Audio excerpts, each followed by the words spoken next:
கோவை அருகே மாணவர்களுக்கு கஞ்சா விற்பனை செய்த இருவர் கைது. தப்ப முயன்ற போது வழுக்கி விழுந்ததில் இருவருக்கும் மாவுக்கட்டு.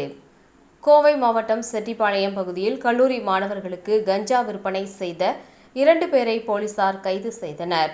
கடந்த ஞாயிற்றுக்கிழமை அன்று செட்டிப்பாளையம் காவல் நிலைய போலீசாருக்கு கிடைத்த ரகசிய தகவலின் அடிப்படையில் ஜே நகர் மேம்பாலத்தில் போலீசார் சோதனையில் ஈடுபட்டனர்.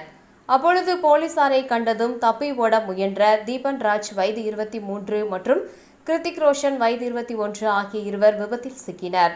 அவர்களை சோதனை செய்த போது 1 கிலோ 300 கிராம் கஞ்சா மற்றும் 3 கிராம் மெத்தபெட்டமைன் பறிமுதல் செய்யப்பட்டது. மேலும் அவர்கள் ஓட்டி வந்த இருசக்கர வாகனம் திருட்டு வாகனம் என்பதும் தெரிய வந்தது.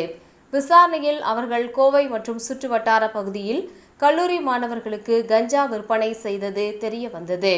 மேலும் அவர்கள் செட்டிப்பாளையம், பேரூர், சரவணம்பட்டி, அபிராமபுரம், யமுனீஸ்வரம், திருசூலி ஆகிய காவல் நிலையங்களில் பல்வேறு திருட்டு மற்றும் கொள்ளை வழக்குகளில் தொடர்புடையவர்கள் என்பதும் தெரிய வந்தது.